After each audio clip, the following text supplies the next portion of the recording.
بسم اللہ الرحمن الرحیم نحمدہ و نصلی علی رسولہ الکریم۔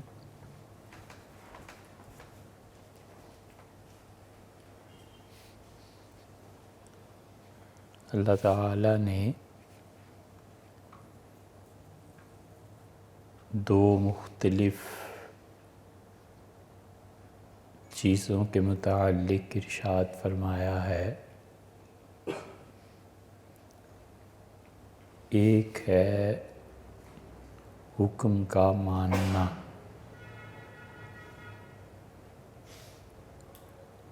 اور دوسرا ہے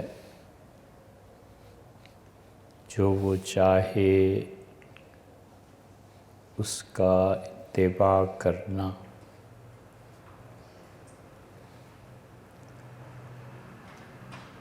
حکم کا ماننا ایک الگ بات ہے اور مرضی کا چاہنا ایک الگ بات ہے۔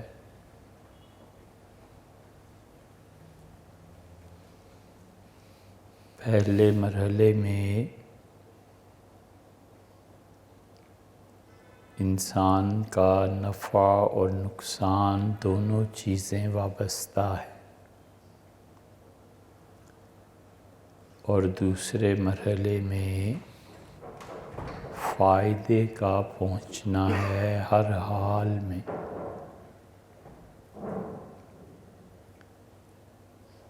پہلے مرحلے میں عقل کا غلبہ ہے اور عقل اپنے وجود کو اور جو وجود کے اثرات ہیں، تنقید اور تعریف، اس کے ماننے کو منوانے کو بہت زور لگاتی ہے، اور دوسرا مرحلہ ہے محبت کا، اور وہ جب انسان کا تعلق اللہ کے علاوہ ہر چیز سے کٹ جاتا ہے تو پھر وہ احکامات کی بجائے مرضی، خوشی، رضا،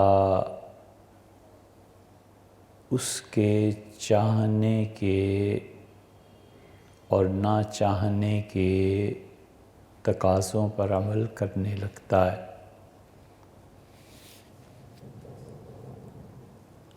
اور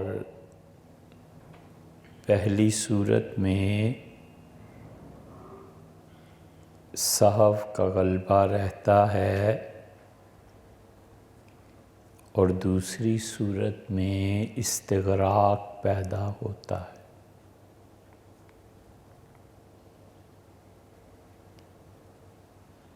ان تمام احوال میں ترقی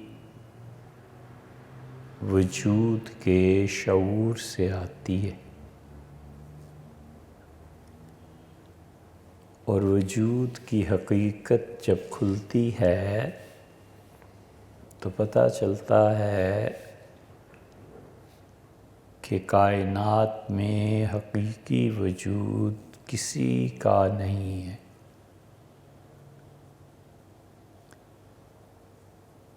وجود مادے کو مانگتا ہے اور مادے کی اصل مالک کی مرضی پر موقوف ہے۔ جب اس نے ہی نہیں چاہا تو کائنات میں اس کے علاوہ کسی کا وجود نہیں ہے۔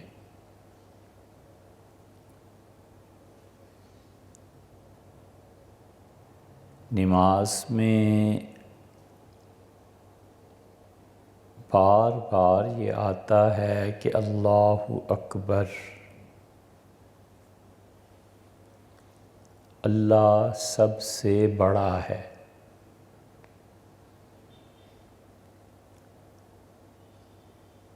تو بڑا خود تقابل کے لیے چھوٹے کے وجود کو مانے گا تو بڑا ہوگا۔ کائنات میں چھوٹائی اور بڑائی یہ اسی وقت متحقق ہوتی ہے جب یہ طے کیا جائے کہ یہ چیز اتنی ہے اور یہ چیز اتنی ہے، یہ ہے اور وہ ہے،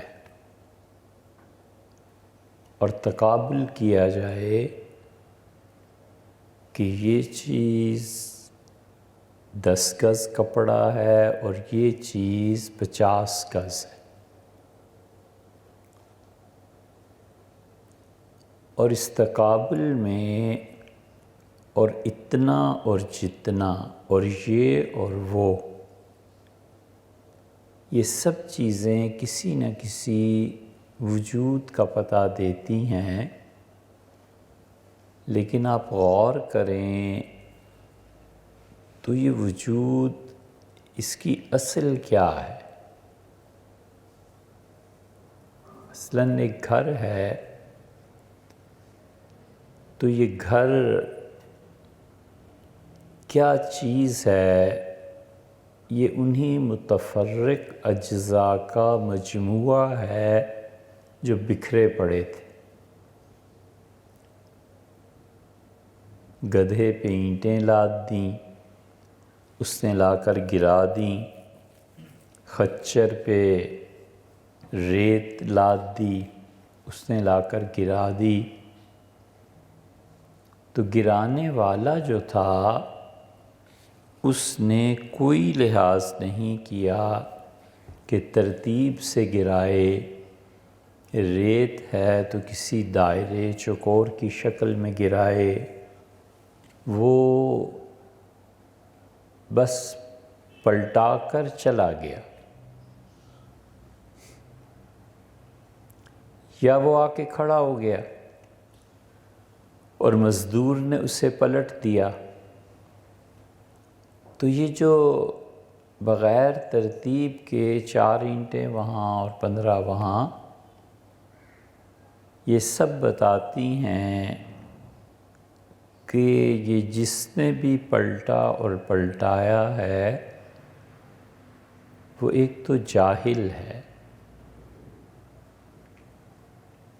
اور یہ سب پلٹانا اس سے پتہ چلتا ہے کہ احمق ہے۔ یہی ہوا، علم ہوتا تو کچھ سوچتا اور عقل ہوتی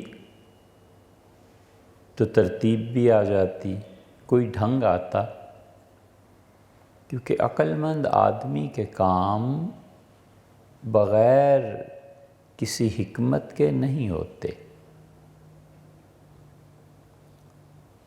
پھر انجینئر آ گیا، یہی میٹیریل ہے، یہی اینٹیں ہیں، ریت ہے، چونکہ اسے علم ہے اور عقل ہے تو اس نے انہی چیزوں کو جوڑ کر ایک کمرہ بنا دیا، گھر بنا دیا، کوٹھی بنا دی۔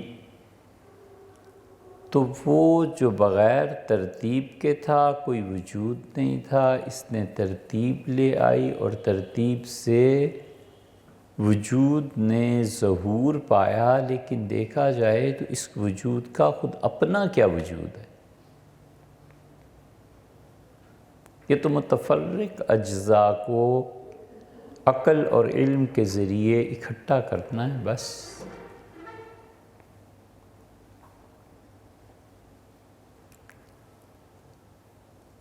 یہ جتنا چھوٹائی اور بڑائی، اتنا اور جتنا، ان میں جتنی بھی اشیاء آتی ہیں، یہ سارے کا سارا وجود 3 اجزاء پر مشتمل ہے۔ ایک اس کی چوڑائی، ایک اس کی لمبائی اور ایک اس کا گہرا ہونا، بس اسی سے سمت بنے گی کہ یہ وجود ہے، یہ اس کا دائیں طرف ہے، اس کا بائیں طرف ہے۔ اب یہ جو جہتیں اور سمتیں قائم ہیں یہ نسبت اور تناسب سے ہیں۔ وہی چیز آپ کے دائیں ہاتھ میں ہے اور آئینے میں دیکھیں تو بائیں ہاتھ پہ۔ چہرہ سامنے کی طرف ہے تو بایاں ہاتھ ہے، کوئی چیز ادھر پڑی ہوئی ہے اور پلٹ جائیں پورا اور چہرہ ادھر کر لیں تو وہی چیز دائیں ہاتھ پہ آ جائے گی۔ سمتیں ہی ہیں نا۔ اور جہاں پہنچ کے سمت ختم ہو جائے اور جہاں پہنچ کے یہ اتنا اور جتنا، یہ اور وہ، یہ سب چیزیں ختم ہو جائیں، وہاں پر اللہ کہتا ہے کہ فَأَيْنَمَا تَوَلُّوا، اور تم جدھر بھی چہرہ کرو گے فَثَمَّ وَجْهُ اللَّهِ، ادھر ہی اللہ کو پاؤ۔ ہے یہ دشوار بات کہ سمتیں اپنا وجود کھو دیں، رنگ اپنا وجود کھو دیں۔ آدمی دیکھتا ہے اور دیکھنے کے لیے جتنی بھی شرائط ہیں، آنکھ دیکھنے کے لیے موجود ہو، چیز مناسب فاصلے پر ہو، مناسب فاصلہ نہ ہو اور قرب قریب ہو، بالکل آنکھ کے ساتھ لے جا کر لگا دیں تو کچھ نظر نہیں۔ بعد بعید ہو، بہت دور نہیں نظر آئے گی، تو فاصلہ مناسب نکلا۔ نظر ٹھیک ہے، فاصلہ مناسب ہے، چیز سامنے ہو، سمت بھی درست ہو، یا پھر وہ سامنے کے حکم میں ہو۔ سامنے چیز ہوتی ہے، آدمی دیکھتا ہے، چیز سامنے نہیں ہوتی تو بھی دیکھتا ہے، آئینہ ہے اس میں عکس پڑ رہا ہے، سامنے لگا ہوا ہے، پیچھے سے کوئی آدمی آیا، اب نہ نظر ہے پیچھے اور نہ ہی وہ جو آدمی آ رہا ہے وہ سامنے ہے، تو وہ آئینے میں جو کچھ دیکھ رہا ہے وہ سامنے کے حکم میں ہے، سامنے نہیں، عکس ہے نا۔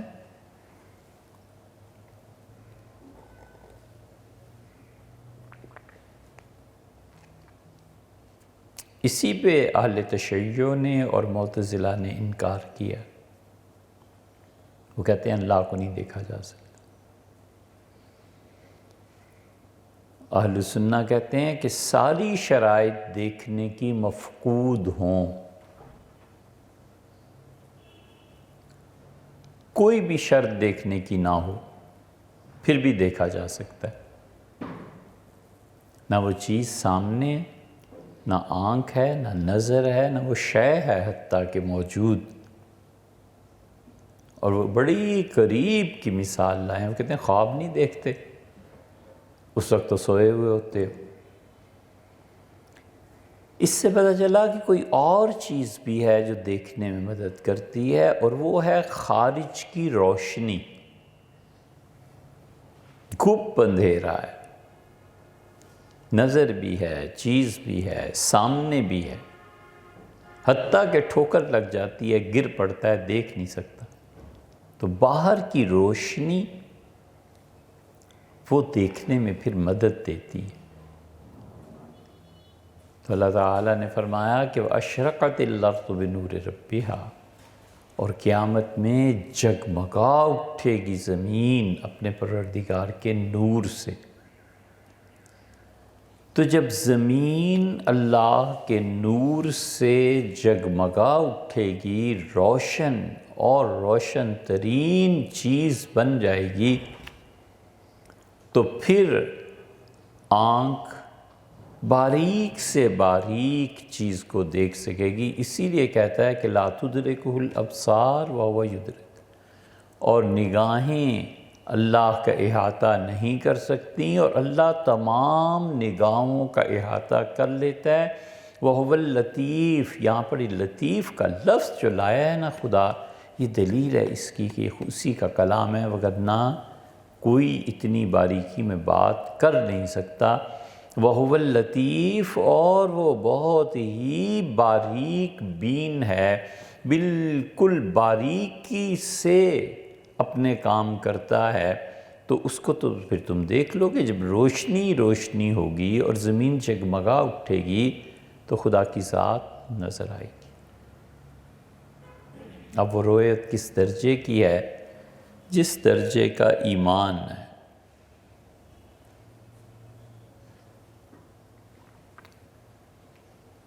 اس لیے کہ ایمان وہ اعتقاد ہے، اور اس اعتقاد سے اعمال جنم لیتے ہیں،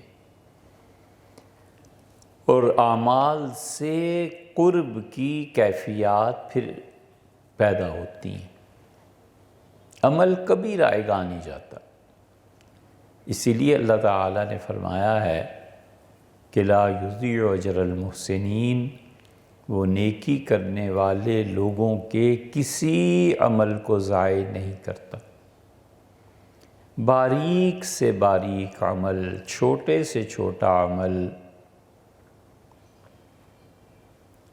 سب اللہ کے ہاں لکھے بھی جاتے ہیں، اجر بھی دیا جاتا ہے، اور عمل کی جو جہتیں ہیں اس کو خدا خود جانتا ہے۔ تو اس لیے وجود کا اپنا وجود کہاں ہے، اور سمت کی اپنی کون سی سمت ہے، اور سمت کون سا مستقل کوئی ٹھہری ہوئی چیز ہے۔ آپ بدلے اور سمتیں بدل گئیں، چیز کو ہلایا اور سمت بدل گئی۔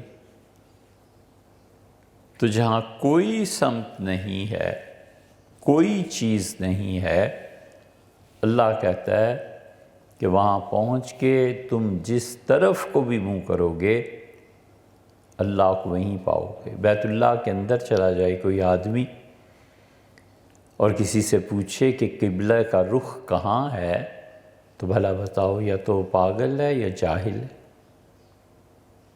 اسے نہیں پتا، جدھر بھی منہ کر کے نماز پڑھے گا، نماز اس کا قبلہ وہی ہے۔ بالکل اسی طرح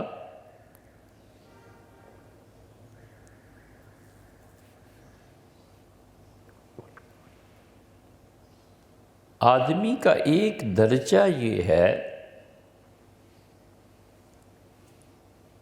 کہ اس کا وجود اللہ کے حوالے سے ہو،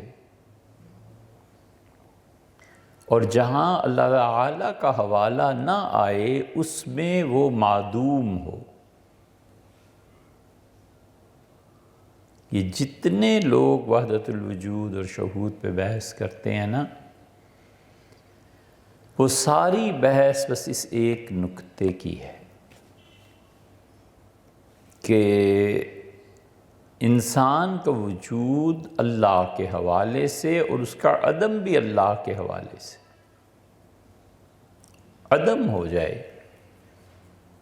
جہاں خدا کا حوالہ نہیں ہے وہاں اس کا حوالہ نہیں ہے، اور جہاں خدا کا حوالہ ہے یہ ہے نیکی اور اچھائی کے کاموں میں خدا کا حوالہ ہے کہ خدا نے یہ کام کیا، اللہ کے لیے نماز پڑھنی ہے، قربانی وغیرہ وغیرہ جتنے اعمال ہیں، یہ اتنا ان کی اتباع میں اور اس سے بھی بڑھ کے اللہ کی مرضیات میں لگ جاتا ہے کہ نبھا لے زندگی میں، اس کو بہت بڑی چیز ہے۔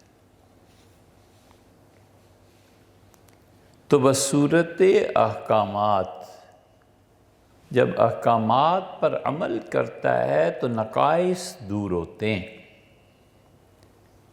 اور جب مرضی پر عمل کرتا ہے تو پھر وہ انسان کمال تک پہنچتا ہے۔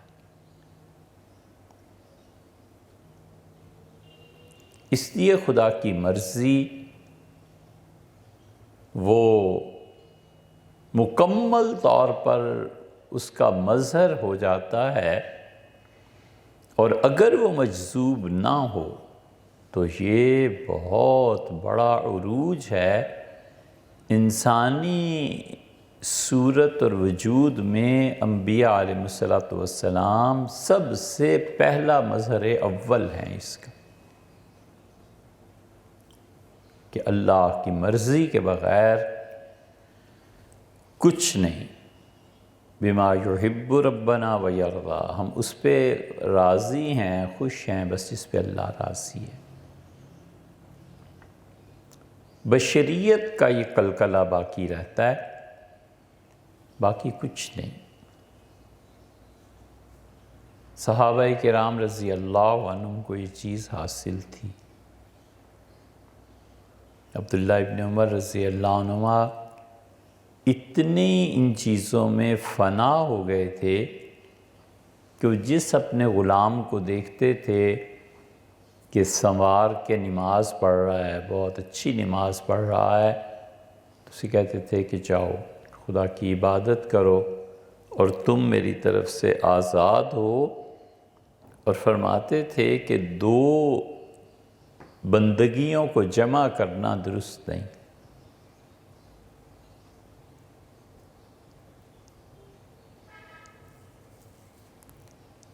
ویسے آپ سوچئے گا کبھی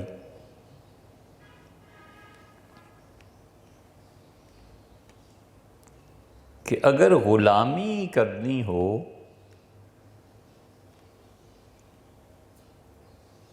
تو آزاد کیا اور غلام کیا، آزادی کیا اور غلامی کیا، سب برابر ہے۔ جب غلام بن کے ہی رہنا ہے تو آزادی کیا اور غلامی کیا۔ حضرت مرزا مظہر جان جانا رحمۃ اللہ علیہ بہت خوبصورت بات فرمائی۔ بہت چھوٹا سا گھر تھا، وہاں رہتے تھے، وہی خانقاہ تھی، وہیں اتنے بڑے بڑے لوگ آئے اور تربیت حاصل کر کے گئے۔ کسی نے کہا حضرت گھر بنا لیں، تو فرمایا چھوڑ کے مرنا ہے یا نہیں؟ اس نے کہا مرنا ہے۔ تو فرمایا پھر چھوڑ کے مرنے کو اپنا اور پرایا دونوں گھر برابر ہے۔ کرائے کا گھر بھی چھوڑ کے مرنا ہے، اپنا بھی گھر چھوڑ کے مرنا ہے۔ تو غلامی آدمی نے اگر کرنی ہو تو پھر آزادی کیا اور غلامی کیا۔ مسئلہ یہ ہے کہ کس کی غلامی کرنی ہے۔ اگر اللہ کا غلام بن کے رہنا ہے تو یہ زیادہ اچھا نہیں بنسبت اس کے کہ وہ اپنے ہی جیسے لوگوں کی غلامی میں چلا جائے۔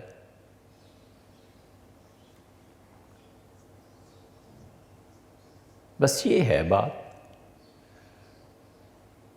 وگرنہ اس دنیا میں ہر جگہ غلامی ہے۔ حکومتوں کا غلام ہے، اپنی خواہشات کا غلام ہے، پھر حکومتیں اور حکومتوں کی غلام ہیں، پھر دنیا میں جو اپنے آپ کو آزاد کہتے ہیں وہ خود اپنے ہی غلام ہیں۔ روم نے مثنوی میں لکھا ہے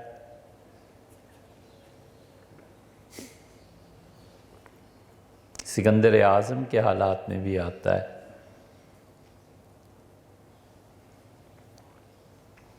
اس چیز کی حقیقت کو وہ صوفیہ سمجھے جو اللہ کی مرضیات کے مقام تک پہنچے ہیں۔ اللہ کے حکم کی پابندی اور چیز ہے، وہ اپنے آپ کو نقصان سے بچانا ہے۔ اور اللہ کی خوشی میں اپنے آپ کو فنا کر دینا، یہ کمال تک پہنچنا ہے۔ ایک آدمی گھر بناتا ہے، اس کی چوکی گلی سے 2 4 5 10 فٹ اوپر کر کے بناتا ہے، تو وہ اپنے آپ کو اس پانی کے نقصان سے اور گلیوں میں جو آہستہ آہستہ سطح بلند ہوتی جاتی ہے ناقص نظام میں، اس نقصان سے اپنے آپ کو بچاتا ہے۔ کہتا ہے ممکن ہے صدی تک گھر قائم رہے، اور صدی میں بے ڈھنگے جاہل لوگ ہیں، حکومت ان کے ہاتھ میں ہے، گلی کو کتنا اوپر کر دیں تو بارش کا پانی آنے لگے گا۔ یہ نقصان سے بچانا ہے۔ اور ایک آدمی وہ اپنا گھر بہت اچھا اور اوپر اٹھا کر اور پھر اس کے ساتھ نہایت خوبصورتی سے بناتا ہے، یہ کمال تک پہنچتا ہے۔ انبیاء علیہ السلام اس مقام کے لوگ تھے کہ اللہ کی مرضیات پر چلے۔ اس لیے نبی جس چیز کی خبر دیتا ہے وہ پرکھی نہیں جاتی۔ نبی کی خبر پرکھنے کے کوئی معنی ہی نہیں ہے،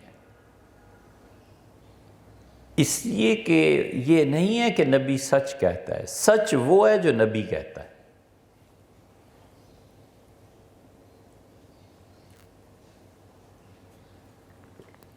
دونوں میں فرق ہے۔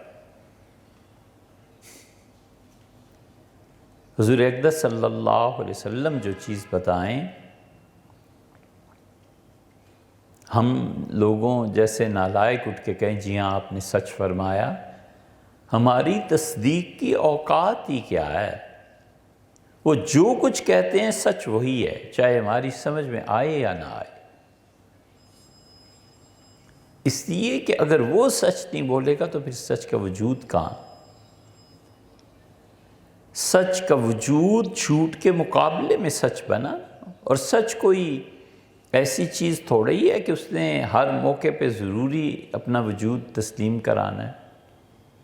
سچ بولے اور گناہگار قرار پائے۔ حضور اقدس صلی اللہ علیہ وسلم کے زمانے میں سیدنا ابو بکر رضی اللہ عنہ جیسا آدمی، وہ اس سے پوچھتا ہے کہ تمہارے ساتھ کون ہے؟ سیدنا ابو بکر رضی اللہ عنہ بالکل صاف کہتے کہ محمد ابن عبداللہ صلی اللہ علیہ وسلم ہیں، تو یہ کفر ہو جاتا، کیونکہ انہوں نے بتا دیا نا، کافر پکڑ کے جو کرنا تھا کرتے اور 100 اونٹ انعام میں پاتے۔ انہوں نے کہا یہ مجھے راستہ دکھا رہے ہیں، بات سچی کی۔ لیکن اگر کوئی کہے کہ چھپائی بات تو چھپائی بھی ہو تو بھی وہ کفر سے بچے۔ نبی کو قتل کرنے کے لیے موقع کافروں کو فراہم کر دینا یہ کفر نہیں تو اور کیا ہے؟ وَلِعِیَاذُ بِاللَّہ۔ اس لیے نبوت جو کچھ بھی کہتی ہے سچ وہ ہے۔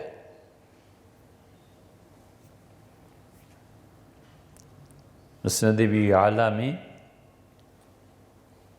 ایک جگہ آیا ہے کہ رسول اللہ صلی اللہ علیہ وسلم کے پاس ایک چور لایا گیا۔ پتہ چلا اس شخص نے چوری کی ہے، تو رسول اللہ صلی اللہ علیہ وسلم نے اس سے کوئی جملہ فرمایا اور کہا یہ مراد یہ تھی کہ تم یہ سوچ رہے ہو؟ اس نے کہا ہاں میں یہ سوچ رہا ہوں۔ تو پھر وہ چلا گیا، اس نے کہا میں نماز پڑھتا ہوں، تو آپ خاموش رہے۔ پھر آپ نے کہا ابو بکر رضی اللہ عنہ سے کہ اس آدمی کو قتل کر دو۔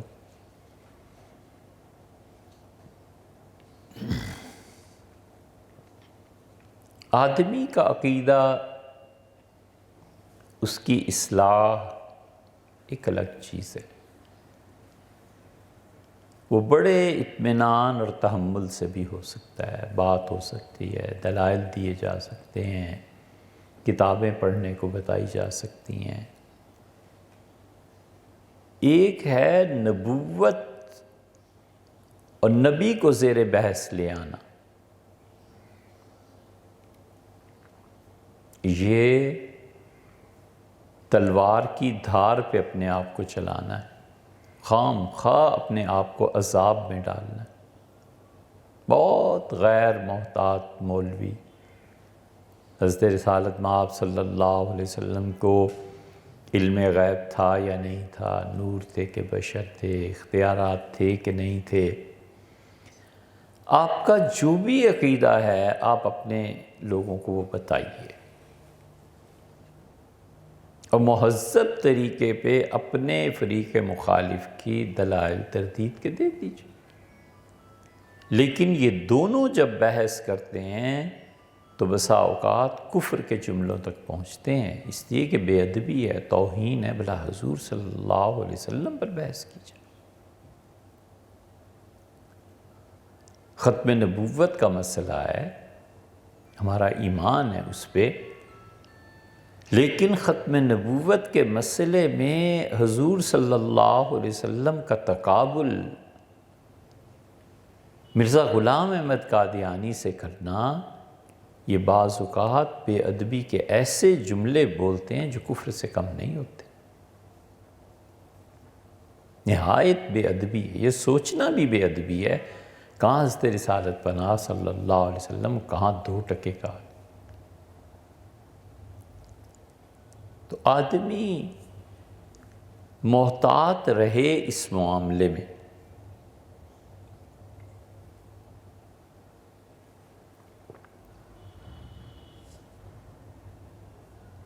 اس لیے نبوت کو زیر بحث لانا بہت نازک بات۔ سچ وہ ہے جو وہ کہتا ہے۔ آپ نے کہا تو بکر رضی اللہ عنہ سے اسے قتل کراؤ، سیدنا بکر رضی اللہ عنہ گیا، کہا اللہ کے رسول، عرض کیا نماز پڑھ رہا ہے، آپ نے فرمایا اچھا کوئی اور، عمر تم جاؤ۔ سیدنا عمر رضی اللہ عنہ آئے اور کہا اللہ کے رسول و نماز۔ سیدنا علی رضی اللہ عنہ سے کہا اچھا علی، انہوں نے کہا میں جاؤں، آپ نے فرمایا جاؤ اور اگر تم اس سے ملو تو اسے مار دینا۔ وہ گئے اور وہ نماز پڑھ کے بھاگ گیا، بہانہ کیا یا جو کچھ بھی، لیکن اس پہ حد جاری ہوئی، ہاتھ کٹا۔ پھر اس نے چوری کی، ڈاکو ہو گیا، لوگ محفوظ ہی نہیں تھے، اور دور آ گیا سیدنا ابو بکر رضی اللہ عنہ کا، تو حضرت ابو بکر رضی اللہ عنہ کے سامنے پھر پیش کیا گیا کہ یہ حرکتیں، تو انہوں نے کہا رسول اللہ صلی اللہ علیہ وسلم نے پہلے دن جو فرمایا تھا نا اسے قتل کر دو، اب اس کے علاوہ کوئی چیز نہیں ہے کہ اسے مار دو۔ تو جو نبی نے کہا سچ وہی ہے، چاہے کسی کی سمجھ میں آئے یا نہ آئے، اور وہ کسی عذر، اس کے نماز پڑھنے کے عذر کے سامنے اس کو قتل نہ بھی کرے تو بھی حقیقت وہی نکلی جو رسول اللہ صلی اللہ علیہ وسلم نے فرمائی تھی۔ تو جو وہ خبر دیتا ہے سچ وہی ہے، اس لیے کہ اللہ کی مرضیات اس کو فطری طور پہ حاصل ہیں۔ حالات، واقعات، ماحول اسے کسی ایسی چیز پر لے بھی آئے جو اللہ کی مرضیات میں شامل نہیں ہے تو بھی خدا اسے پلٹا دیتا ہے۔ 10-11 برس کے تھے، بیت اللہ کی تعمیر شروع ہوئی، ہر آدمی پتھر اٹھا کے لا رہا تھا۔ بیت اللہ کی تعمیر بہت بڑی سعادت کی بات تھی، بچے بھی پتھر اٹھا کر لا رہے تھے۔ حضور صلی اللہ علیہ وسلم جب پتھر لا رہے تھے تو غالباً حضرت عباس رضی اللہ عنہ سے کیا 10-11 برس کے بچے تھے، تو غالباً حضرت عباس چچا نے دیکھا رضی اللہ عنہ، تو انہوں نے رسول اللہ صلی اللہ علیہ وسلم، عربوں کے جو قاعدہ ہے اس کے مطابق بچوں نے جیسے ایک چادر باندھی ہوئی تھی، ایک اوڑھی ہوئی تھی، تو اوڑھی ہوئی جو چادر تھی وہ اتار دی اور کندھے پہ پتھر رکھ کے لانے لگے۔ تو چچا کو یتیم بھتیجے پہ دل بھر گیا اس سے کہ میرا بھتیجا اور پتھر اٹھا رہا ہے تو اس کے کندھے پہ چھل جائے گا، نشان پڑ جائے گا، ایسے نہ ہو جلد اکھڑ جائے۔ تو انہوں نے کہا ادھر آؤ، تو آپ تشریف لے گئے، تو انہوں نے نیچے والی چادر کھول کے کندھے پہ ڈال دی اور کہا اس پہ پتھر رکھ کے پھر لاؤ۔ تو حضور صلی اللہ علیہ وسلم گر گئے، بے ہوش ہو گئے۔ تو جب ہوش میں آئے تو فرمایا میری چادر کدھر ہے؟ تو یہ بڑے حیران ہوئے لوگ کہ یہ کیا؟ تو آپ نے فرمایا کہ لاؤ چادر میری چچا، وہ چادر باندھی، تو آپ نے فرمایا مجھ سے کہا گیا کہ یہ نہیں کرنا۔ اس سے بھی بڑی شہادت قرآن میں،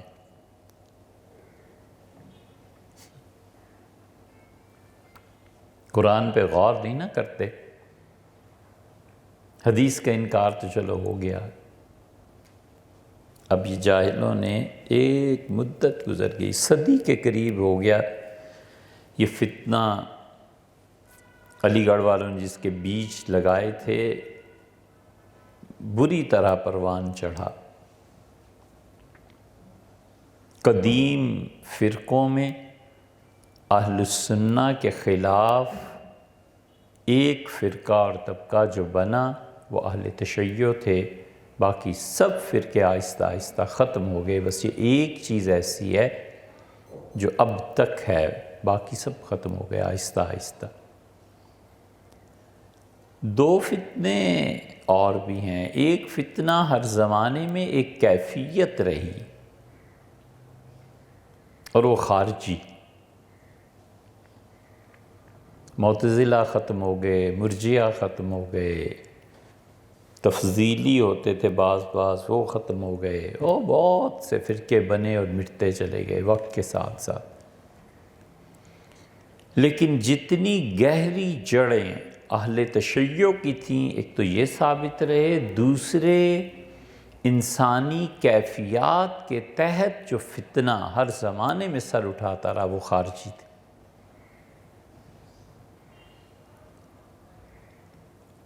وہ جو آدمی تھا نا چور ڈاکو،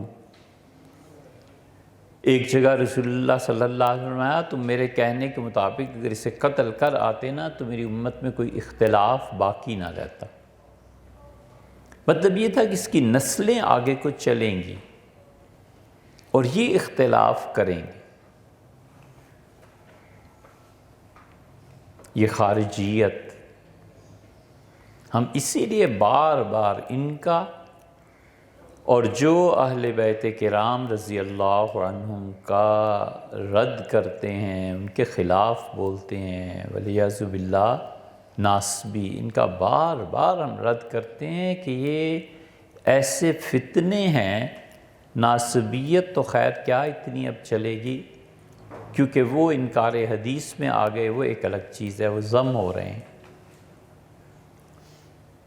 دوسرا فتنہ یہ خارجیت کا ہر دور میں جاری رہا ہے، اس لیے کہ اس کی اصل جہالت اور تربیت کا نہ ہونا ہے، مذہب کے نام پہ تشدد، بس یہ خارجیت ہر زمانے میں رہی۔ یہ جتنی وہابیت ہے یہ سب خارجیت ہی تو تھی، اس کو بھی قتل کرو، اس کو بھی مارو، اس کو بھی مارو۔ قصیدہ بردہ کے مصنف ہیں امام بوصیری رحمۃ اللہ علیہ، یہ کافر ہے، امام احمد بن حنبل رحمۃ اللہ علیہ یہ کافر ہے، فلاں کافر ہے، فلاں کافر ہے. یہ خارجیت ہر دور میں رہی ہے. وہ ایسی چلی ہے سیدنا عمر رضی اللہ عنہ کے دور سے کہ ہر زمانے میں سر اٹھاتے ہیں. یہ طالبان خارجیت یا اور کیا ہے؟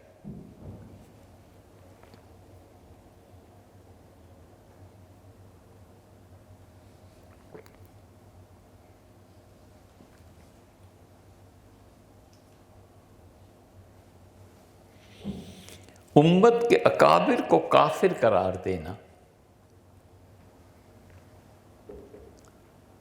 اور مارنے سے کم بات ہی نہیں.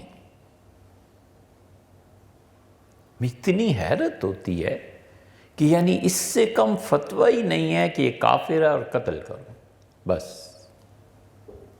یہ سعودیز جب آئے ہیں تو یہ اب کہتا ہے محمد بن سلمان کی ساری برطانیہ کی سازش تھی اور یہ تھا اور وہ تھا.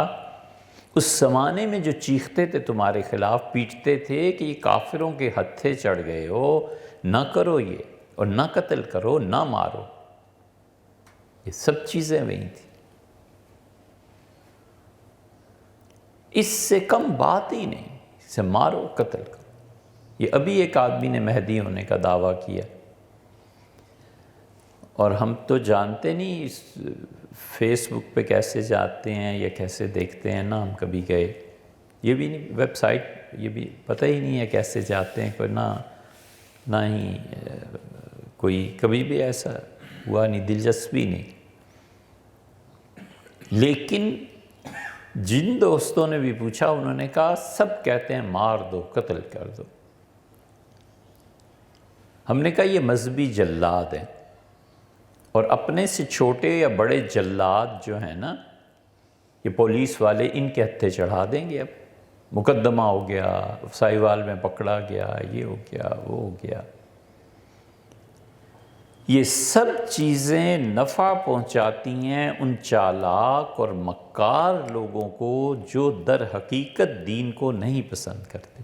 وہ کہیں گے لو تمہارا ایک اور اٹھا ہے فتنہ، لو. کرنے کا کام کیا ہے؟ کرنے کا کام یہ کہ کوئی اللہ کے سنجیدہ بندے ہوتے، ان سے گورنمنٹ اپنے طور پہ ملاقات کرا دیتی کہ یہ کیس کیا ہے. وہ کیس یہ بھی ہو سکتا ہے کہ وہ مصنوعی ہے، جعلی ہے، اس کی بھی ایک ترکیب ہے. وہ کیس یہ بھی ہو سکتا ہے کہ نفسیاتی اثر ہے، جو ڈاکٹرز ہیں، نفسیات کے ماہرین ہیں، ان کے حوالے کرو. تم نے ضروری مار کے ایک آدمی کو اور بگاڑنا ہے، ایک فتنہ پیدا کرنا ہے. ماشاءاللہ بڑے بڑے اچھے ماہرین نفسیات، کئی مرتبہ ان میں سے بعض لوگوں سے بات چیت ہوتی ہے. وہ کہتے ہیں یہ مسئلہ ہے شریعت، ہم کہتے ہیں حضرت یہ مسئلہ ایسے، ڈاکٹر صاحب ایسے ایسے ایسے، بھی بڑے خوش ہوتے ہیں. اور وہ جو چیزیں بتاتے ہیں ہم بھی بہت خوش ہوتے ہیں کہ ماشاءاللہ یہ نفسیات پورا علم ہے. اس میں وہ باقاعدہ بتاتے ہیں کہ اس طرح کوئی انسان اپنے آپ کو مہدی سمجھنے لگتا ہے. لیکن یہ پڑھی لکھی قیادت ہو تو تب نہ. پرلے درجے کے جاہل، کیا پولیس والے اور کیا یہ فتوے دینے والے. اور اس شخص کے شکل و صورت اور حلیے سے پتہ چلتا ہے کہ جیسے وہ کبھی اللہ کو یاد کرتا رہا ہو یا سنت کا اتباع ہے وغیرہ وغیرہ. اس کا حل بھی ہے اور ہے. یہ جتنے صوفی سلوک کو طے کرتے ہیں اور اسباق میں چلتے ہیں، نقشبندی، مجددی، چشتی، صابری، نظامی، اور سلسلہ چشتیہ میں خاص طور پہ کبھی ایک مقام آتا ہے جب اسے اللہ کے فرشتے کہتے ہیں کہ تم مہدی ہو. اور اگر شیخ زندہ نہ ہو یا یہ کہ وہ کسی ناقص آدمی کی مجلس میں چلا جائے، یا تیسری صورت یہ ہو جاتی ہے کہ اس نے اپنے طور پہ اللہ اللہ کرنا شروع کر دیا، تو ایک مقام آتا ہے جہاں پر پھر شیطان یا اللہ کے فرشتے دونوں طرف سے اسے یقین دلایا جاتا ہے کہ تم مہدی ہو، اور اس مقام پہ پہنچ کے وہ پھر یا تو شیخ سنبھال لے، اور یا پھر نہ ہو اور یہ دعویٰ کر دے، تو وہ جو بزرگ ہوتے ہیں اس زمانے کے، وہ پھر اسے اس مقام سے نکال سکتے ہیں، اگر یہ شرارت نہیں کر رہا، مکار نہیں ہے تو۔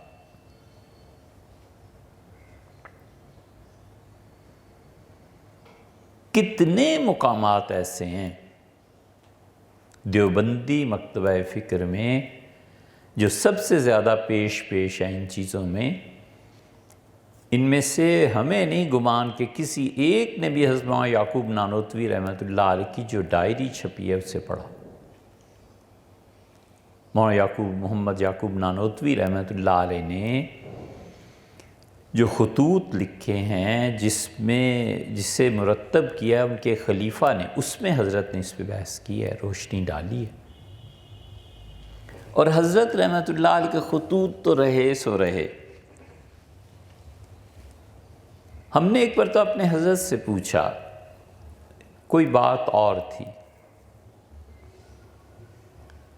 تو کچھ اور چیزیں پیش کی، کچھ اور چیزیں، تو خود مجھ سے یہ بات فرمائی کہ اس جگہ پر یہ حال تھا میرا کہ مجھے یہ کہا گیا کہ تم مہدی ہو، بار بار مجھے یقین دہانی کرائی گئی، اور میں چونکہ اس مقام کو جانتا ہی نہیں تھا، تو میں اس پہ پریشان رہا۔ پھر میں نے خط لکھا دیوبند میں حضرت مدنی رحمۃ اللہ کو، اور ان کے خط کا جواب اب وہ چھپ بھی گیا ہے۔ تو حضرت رحمۃ اللہ نے مجھے لکھا کہ اس کا مطلب یہ ہے کہ آپ صحیح راہ پہ چل رہے ہیں، آپ کی ترقیات جو ہو رہی ہیں اس میں شیطان کا دخل نہیں، مراد حضرت رحمۃ اللہ کی۔ اور یا پھر اس سے زیادہ یہ کہ آپ کے جو شیخ ہیں، جو آپ کی رہنمائی ہو رہی ہے وہ ٹھیک ہے، بس۔ فرمایا پھر کبھی اس کے بعد ان کا خط ملنا تھا، اور جیسے آگ پہ پانی پڑ جاتا ہے۔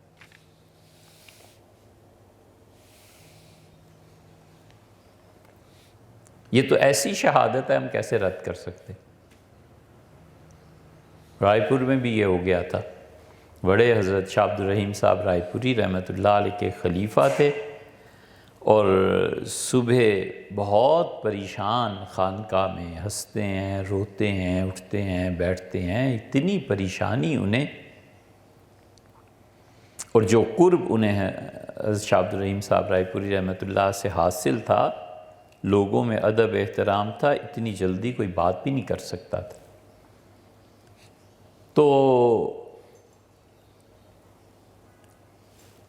شاہ عبد الرحیم صاحب رائے پوری رحمۃ اللہ علیہ، بڑے حضرت ان سے بھی سارے یہ لوگ فجر کی نماز اشراق پڑھ کے پھر 2-4 گھنٹے آخر تک ذکر بالجار، مراقبات، اللہ کا ذکر، یہ جاری رہا۔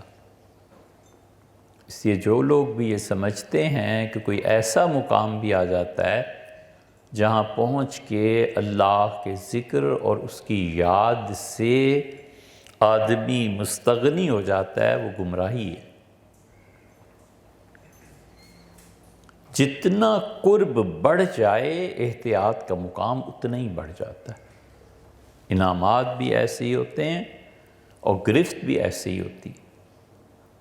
اللہ کی مرضیات، اللہ کی خوشی کس چیز میں ہے، اس کو حاصل کرنا۔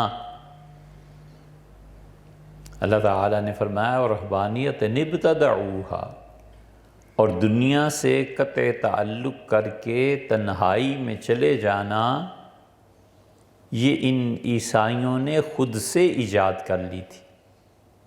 مَا كَتَبْنَاهَا عَلَيْهِمْ، ہم نے تو حکم نہیں دیا تھا۔ اور پھر یہ نہیں ہے کہ خدا نے اسے برا کہا ہے۔ اللہ کہتا ہے اگر یہ ایسی بری چیز تھی تو اللہ تعالیٰ بتا دیتے کہ نہ کریں، یہ نہیں کہا۔ فرمایا فَمَا رَعَوْهَا حَقَّ رِعَایَتِهَا، جتنے آداب، جتنے اس تنہائی کے تقاضے تھے خدا کے قرب کے، یہ اسے پورا نہیں کر سکے۔ یعنی پورا کرتے تو بہت اچھی بات تھی، یہ اس کی رعایت نہیں کر سکے۔ تنہائی خدا کی یاد کے لیے وہ خود جو اس کا نیگیٹو پہلو ہے نا، اس کو آدمی اگر سنبھال لے تو بہت بڑی نعمت ہے۔ یا پاگل ہو جائے، مجنون ہو جائے، اسے کہیں سے یہ ذہن میں آ جائے کہ یہ تنہائی جو ہے بس یہ خدا کا حکم ہے میرے لیے، اور پھر اس پہ جو مفاسد مرتب ہوتے ہیں، اللہ کی طرف ہر چیز کی نسبت کر دینا، یہ ٹھیک کام تھوڑے ہی ہوتے ہیں۔ تو یہ سب حضرات ذکر، اذکار، اور یہ جتنی یہ ہے بات بڑی مشکل، لیکن اس مشکل کا نتیجہ کیا ہے؟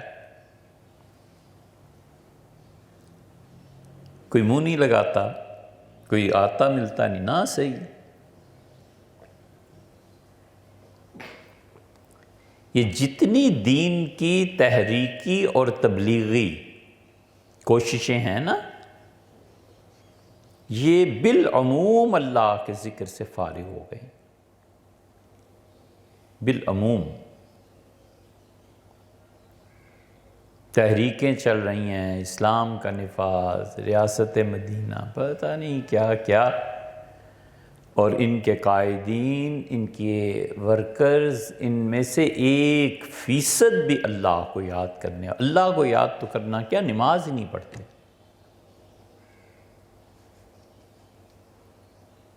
جو شخص خدا کی بندگی سے خارج ہو کر اسلام اور دین کی بات کرتا ہے نا، یا تو وہ اپنا غصہ ہے جس نے اسے یہ راہ دکھا دی ہے کہ دین کی بات کر کے اپنا غصہ نکالو، اور یا پھر یہ اس کی جنسی خواہشات ہیں جو پوری نہیں ہوتی، اور وہ جنس غصے کی صورت میں تبدیل ہو کے سامنے آتی ہے۔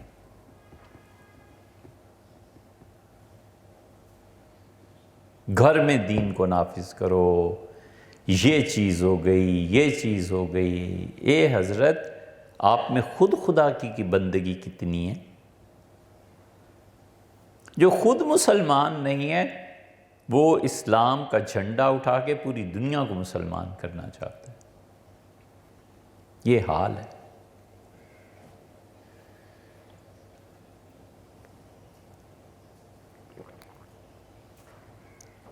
اور جو تبلیغی ہیں وہ اللہ کی یاد کے وہ جو تزکیے کے طریقے تھے جس پہ چل کر امت کو نفع ہوا، اور انہوں نے جاتے ہوئے تصدیق کی مہر لگائی کہ یہ طریقہ بزرگوں کا ٹھیک ہے، وہ اس سے نکل گئے۔ 3 تسبیحات صبح پڑھنی، 3 شام پڑھنی، کوئی تربیت نہیں ہے، کوئی ذکر اللہ کا جہر سے، سری، خفی، کچھ بھی مراقبہ، کچھ بھی نہیں، وہ جانتے ہی نہیں، بلکہ ان کو اب ایسے بدبخت پیدا ہو گئے جو کہتے ہیں یہ بدعت ہے، والیاذ باللہ۔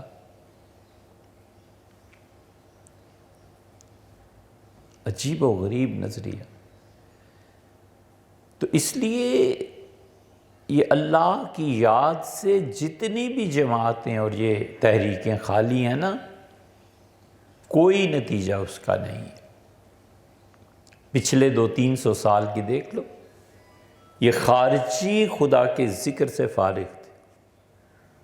اللہ کو یاد نہیں کرنا، مارنا ہے، قتل کرنا ہے، لڑائی کرنی ہے۔ بدقسمتی امت کی کہ انہیں حکومت مل گئی، ان خارجیوں نے۔ یہ دوسری تحریک ہر موقع پہ اٹھتی ہے۔ اسی لیے حضرت عثمان رضی اللہ عنہ سے شکایت کی تھی حضرت معاویہ رضی اللہ عنہ نے.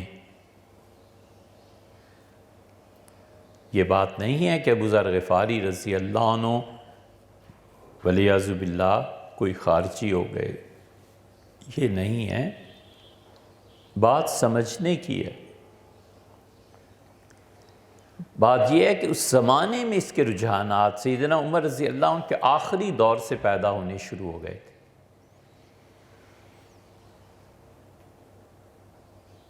تو حضرت معاویہ رضی اللہ عنہ لکھا سیدنا عمر رضی اللہ عنہ کو کہ آپ ابو ذر کو واپس بلا لیں، یہ جو کچھ یہاں کہہ رہے ہیں اس سے مجھے ڈر ہے کہ کوئی فتنہ نہ پیدا ہو جائے.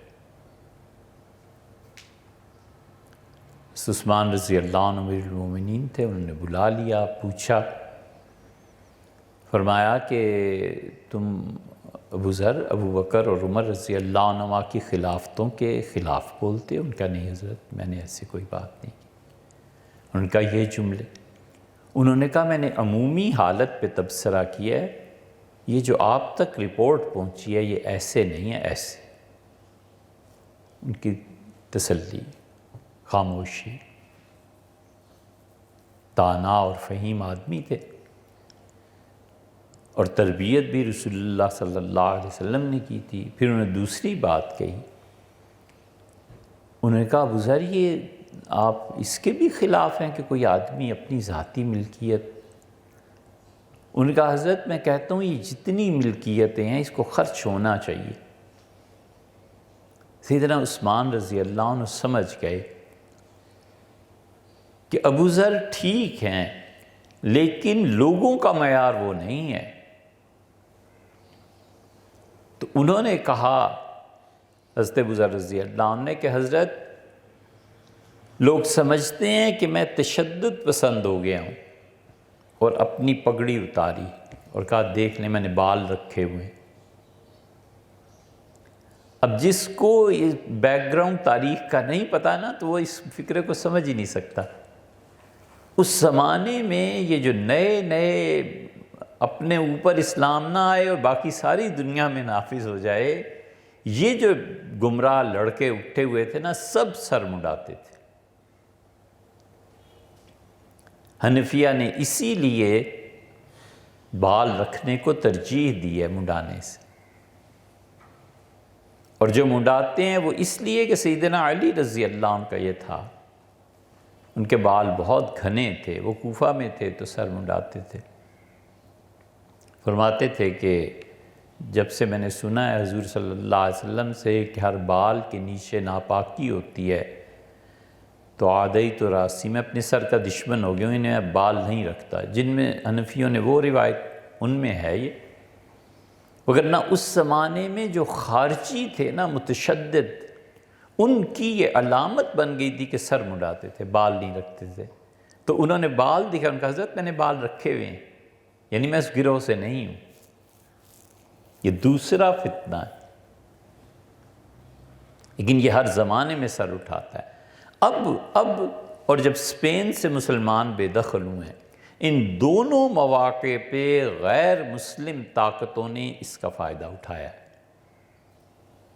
اب تو بالکل ظاہر ہے، دوسرے کی تفصیلات پڑھنی ہو کہ اسپین سے مسلمان کیسے نکالے گئے تو برٹانیکا میں ان میں پڑھیں آپ سب بڑی کتابوں میں، تو پتہ چلے گا کہ لوگوں کو جذبات میں مشتعل کر کے اور قتل و غارت گری کروا کے حکومت چھین لی گئی، طاقت ختم کر دی.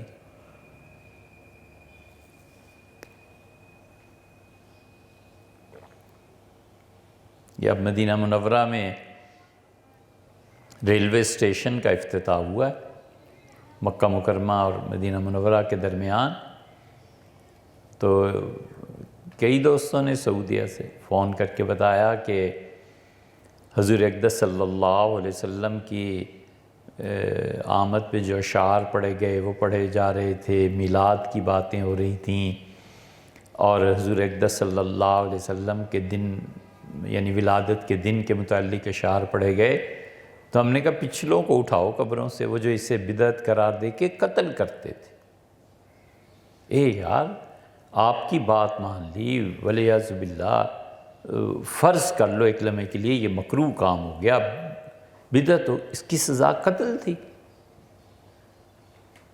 مدینہ منورہ کا کوئی کوچہ، کوئی گلی خالی نہیں تھی جہاں پر مشائخ کی خانقاہیں نہ، سب مسمار کر کے تباہ و برباد کر کے ماڈرن مدینہ منورہ بن گئے۔ اب تو جگہ ہی آ گئی ہے مدینہ منورہ میں، جنہوں نے پرانے وقت میں کبھی حاضری دی ہوگی، رسول اللہ صلی اللہ علیہ وسلم کی قبر شریف کے باہر یہ اب ساری وہ میدان بن گیا ہے، یہاں پہ حضرت مرزا مظہر جان جانا رحمۃ اللہ علیہ کے سلسلے کی خانقاہ تھی، قادریوں کی خانقاہیں تھیں بہت زیادہ۔ یہ فتنہ ہر دور میں اٹھتا ہے، اور اس لیے اس کی تردید عام طور پہ کرتے رہتے ہیں تاکہ لوگ جانیں کہ جن جذبات میں آ کر آپ اس مقام کو چند سالوں میں حاصل کرنا چاہتے ہیں، وہ مقام قوموں نے صدیوں محنت کر کے حاصل کیا ہے۔ یہ راتوں رات کی بات نہیں اور بچوں کا کھیل نہیں ہو سکتا، وہ صدیوں میں حاصل ہوا ہے۔ جس چیز کی وجہ سے اللہ نے کافروں کے دلوں میں رعب ڈالا تھا، وہ چیز گھٹ گئی ہے۔ آپ ہندوستان جائیں، ہم تو بارہا گئے اور دیکھتے رہے خاموشی کے ساتھ، ہندو پیسے میں اب بھی زیادہ ہے ہم سے، ان کے پاس پیسے زیادہ ہیں۔ ہندو تعلیم میں بھی مسلمانوں سے زیادہ ہے، ہندو پروفیسر، ہندو بچے جو ٹیکنالوجی میں علم میں کہیں زیادہ ہیں، تعداد میں بھی زیادہ ہیں۔ اس کے باوجود ملک بنا لیا، تقسیم ہو گئی۔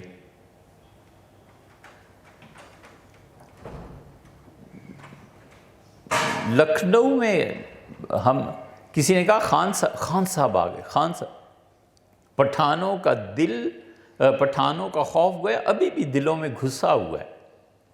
اچھا خان صاحب، یہ سب کیا ہے؟ یہ اصل میں خدا کے دین کا وہ نشان ہے جو دل میں گڑ گیا ہے مسلمانوں کے، وہ دھندلا ہوتا چلا جا رہا ہے۔ یہ وہ واحد چیز ہے جس نے رعب ڈالا ہوا ہے، اب بھی اور پہلے بھی، اب کم ہو گیا۔ تو یہ خارجیت، انہیں اس کے علاوہ سوجے ہی کچھ نہیں، اور اس کا ایک مظہر بھی 2-3 سال پہلے آیا۔ پروفیسر ہے، خط لکھا ہے حکومت کو کہ رات کی تاریکی میں حضرت رسالت مآب صلی اللہ علیہ وسلم کی ولیعذ باللہ خاک پڑے اس کے منہ میں۔ فرمایا تھا رسول اللہ صلی اللہ علیہ وسلم نے کہ جس نے حج کیا اور ہماری زیارت کو نہیں آیا، اس نے ہم سے بے وفائی کی، اور اپنی قبر اطہر کے متعلق بہت بلند کلمات ارشاد فرمائے۔ اس بدبخت نے لکھا حکومت کو کہ رات کی تاریکی میں اس قبر کو کہیں غائب کر دیا جائے، اور جسم مبارک اگر مل جائے تو اسے کہیں دفن کر دیا جائے۔ شرک کا سب سے بڑا اڈا یہی ہے، یہ کفر نہیں ہے تو اور کیا ہے؟ بجائے اس کے کہ اس پہ کوئی تعزیر جاری کرتے، بجائے اس کے کہ اسے کوئی سزا ملتی، بس اتنا کہا گیا کہ نہیں ہو سکتا یار، یہ ٹھیک نہیں۔ یہ خارجیت فتنہ ہے ہر زمانے کا۔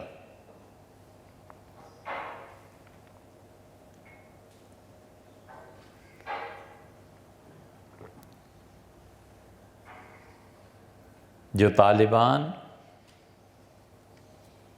خلافت راشدہ کے نمائندے تھے ہمارے دور میں، اور جن کے قبروں سے خوشبو اور خون اور کفن کے قصے گھڑے گئے، اور سب چیزیں وہی جب GHQ نے بلایا تو جو ان کی مدح اور تعریف میں کتابیں لکھتے تھے وہ لکھ کے دے آئے کہ یہ سب جہاد غلط ہے، جب تک حکومت ڈکلیئر نہ کرے جہاد نہیں ہو سکتا۔ اے حضرت، اگر یہی کچھ کرنا تھا تو پہلے، اگر وہ حق تھا تو یہ کیا ہو گیا؟ اگر یہ حق ہے تو پہلے کیا کیا؟ اعتراف تو کرے نا کہ پہلے غلط تھا اب صحیح ہے، یا یہ کہ اب غلط ہے پہلے صحیح تھا۔ حضور اقدس صلی اللہ علیہ وسلم کو گالی دینا والعیاذ باللہ، یہ لفظ نہیں کہنے چاہیے تھے۔ حضور اقدس صلی اللہ علیہ وسلم کو برا بھلا کہنا، اس پہ اسلامی نظریاتی کونسل کی رپورٹ کبھی پڑھو، تمہارے بڑے چوٹی اور ٹاپ کے مفتیوں نے جو فتوے دیے ہیں نا، اب اس فتوے کو اون نہیں کرتے کہ ہم نہیں لکھا ہے۔ پڑھ کے دیکھو ذرا، اے مفتی صاحب آپ 2 لفظوں میں کہہ دیں یہ فتویٰ اس وقت دیا تھا غلط ہے، ختم ہو گئی بات۔ یہ کہیے کہ یہ فتویٰ میں اب بھی اس پہ قائم ہوں اور یہ درست ہے۔ اگر درست کہیں تو عوام میں منہ دکھانے کے قابل نہ رہیں، اور اگر یہ کہیں کہ غلط ہے تو پھر باقی زندگی کیا ہے؟ یہ وہ تضاد ہے جو ہمارے دور میں لوگوں کو دین سے ہٹاتا ہے۔ یہ جو عمر ہے نا بچوں کی، ماڈلز چاہتی ہے ایسے لوگ ملیں جنہیں دیکھ کے ہم اپنی زندگی بنائیں، اور وہ ماڈلز نکل گئے، چلے گئے۔ یہ خارجیت اور یہ تیسرا فتنہ جو اب پچھلی 1-2 صدی سے پروان زیادہ چڑھ رہا ہے، یہ ہے انکار حدیث۔ حدیث کچھ نہیں، ظنی روایات ہیں، خبر واحد ہے۔ جس کو یہ بھی خبر واحد کی ڈیفینیشن بھی نہیں نا پتا، وہ اس پہ پوری کتاب لکھنے کو تیار ہے۔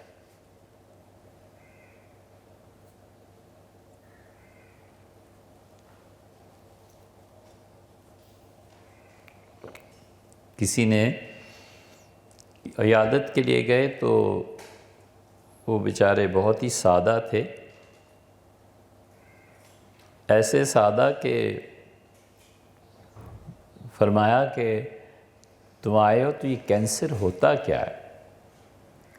عرض کیا کہ وہ جو سرطان پچھلے زمانوں میں اسے کہتے تھے، یہ وہی چیز ہے۔ اچھا اور کیا بتائیں حضرت؟ یہ تو ڈاکٹر بتا سکتے ہیں۔ تو شکایت کی کسی سے کہ وہ آیا تھا اور دیکھو ویسے تو اتنی تقریر ہیں اور اسے پتہ ہی نہیں کینسر ہے، اب کیا عرض کریں؟ اب کینسر کے کیا بتائیں، کیا چیز ہے، کتنی قسمیں ہیں، کتنی دوائیاں ہیں؟ یہ شوکت خانم والے جانتے ہوں گے، ہمیں کیا معلوم، ڈاکٹرز جانتے ہوں گے۔ تو جسے خبر واحد اور ظن اور یقین کا بھی نہیں پتا، وہ بھی لگا ہوا ہے حدیث کیسے ہے اور حدیث ایسے اور ایسے۔ یہ فتنہ آہستہ آہستہ کیا بڑی تیزی سے پھیل رہا ہے۔ صدی 2 صدی پہلے شروع ہوا تھا، اس سے پہلے لوگ دیندار تھے، لوگوں کے پاس علم تھوڑا تھا مگر عمل بہت زیادہ تھا، عقیدہ جو بھی تھا بڑا پکا تھا، چاہے آپ اسے کفر کا ہی عقیدہ کہہ لیں مگر اڑے ہوئے تھے۔ رازی سارے علم کلام پہ بحث کے بعد ایک بات کرتے ہیں، رازی کہتے ہیں کہ عقیدہ جتنا بھی ہے نا، اگر اللہ تعالیٰ کی صفات پہ تنزیہ میں پڑھنا ہو تو یہ پڑھو کہ لیس کمثلہ شیء، اس جیسی کوئی چیز نہیں ہے، وہ السمیع البصیر، وہ سنتا بھی ہے دعاؤں کو اور حالات کو دیکھتا، اس جیسی کوئی چیز نہیں۔ اشارہ ہے نا یہ، وہ کیسا ہے؟ اس جیسا، کیونکہ یہ سب چیزیں امکان میں ہیں اور خدا دائرہ امکان سے بہت بلند و بالا ہے۔ امکان ممکن ہے، کوئی بھی چیز جو آدمی بناتا ہے اس کی پہلے کوئی نظیر موجود ہوتی ہے، اسے دیکھ کے ہی بناتا ہے۔ اور اللہ کے لیے کوئی نظیر کائنات میں نہیں، کوئی اس کی مثل نہیں ہے۔ کائنات میں کوئی چیز ایسی نہیں ہے جس کے متعلق یہ کہا جائے کہ اللہ اس جیسا ہے۔ یہ جو اس میں اشارہ ہے نا، یہ خود متعین کرے گا، اور اللہ ایسا نہیں ہے۔ تو جس چیز کی طرف بھی اشارہ کیا جا سکتا ہے وہ یا تو زمانے میں اشارہ کیا جائے گا، اسی لیے کہیں گے کہ یہ 1970 میں چیز ایسی تھی، اب دیکھو کیسی ہو گئی، اور اب ایسی ہے اور 50 سال بعد دیکھنا یہ کیسی ہو جائے گی۔ تو زمانے میں قید ہو گیا نا، اور مادے میں قید ہو گیا۔ یہ لکڑی سے بنا ہوا ہے، یہ شیشے سے ہے، یہ سنگ مرمر سے، فلاں سے، اللہ ان سب چیزوں سے ماورا۔ اس لیے جس کو عقیدے کی بھی خبر نہیں ہے، خبر واحد کہاں آ کے کس عقیدے میں کیا، کوئی بحث کوئی پڑھا ہی نہیں ہے، وہ بھی حدیث کا انکار کرتا ہے بغیر یہ سوچے اور جانے کہ حدیث کا انکار خود قرآن کریم پہ جا پڑے گا، اور حدیث کے انکار سے قرآن کریم کی نفی ہو جائے گی۔ بھئی ایک ہی زبان ہے، وہ کہتی ہے یہ میرا جملہ ہے، یہ اللہ کا جملہ ہے۔ اگر وہ زبان ناقابل اعتبار ٹھہری تو خود اس قرآن کا کیا ثبوت ہے؟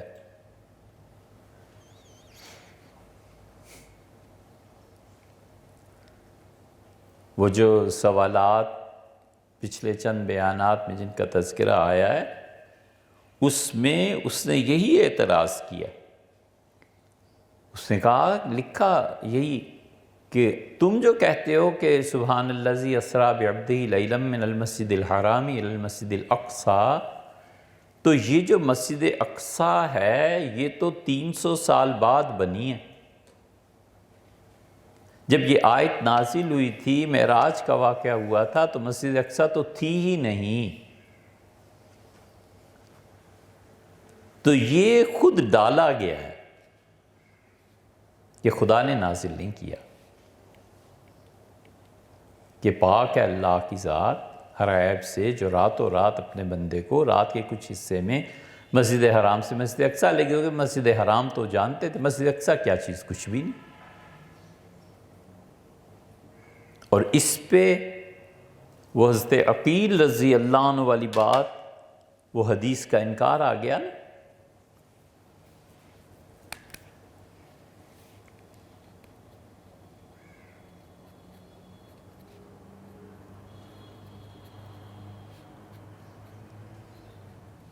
یہ بات ہم بھول گئے، ذہن میں تھا کہ یہ ریکارڈ کرانا ہے، مگر اس وقت سے اب تک ذہن میں ہی نہیں۔ یہ آپ کے آنے کی برکت ہے، اچانک ذہن میں آیا کہ یہ بات بھی کہنی تھی۔ حضرت عقیل رضی اللہ عنہ کا قصہ ہے۔ حضرت ابو طالب کے 4 بیٹے تھے، طالب کے متعلق مختلف روایات ہیں۔ ظاہر ہے اہل تشیع انہیں مسلمان کہتے ہی ہیں۔ یہ بھی ہے روایت کہ بدر میں آئے تھے، تو بدر میں جب آئے تو کافروں نے کہا ان سے کہ بنو ہاشم، ہم جانتے ہیں کہ تمہاری دلی ہمدردیاں جو ہیں نا، اس رشتہ داری اور قرابت کی وجہ سے حضور صلی اللہ علیہ وسلم کے ہی ساتھ ہیں۔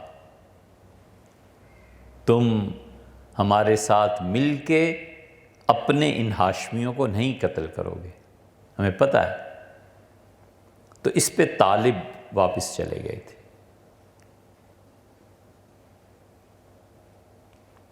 اور اسی لیے رسول اللہ صلی اللہ علیہ وسلم نے بھی فرما دیا تھا کہ تم میں سے کسی کی تلوار کے سامنے اگر عباس آ جائے نا چچا، تو انہیں کچھ نہیں کہنا۔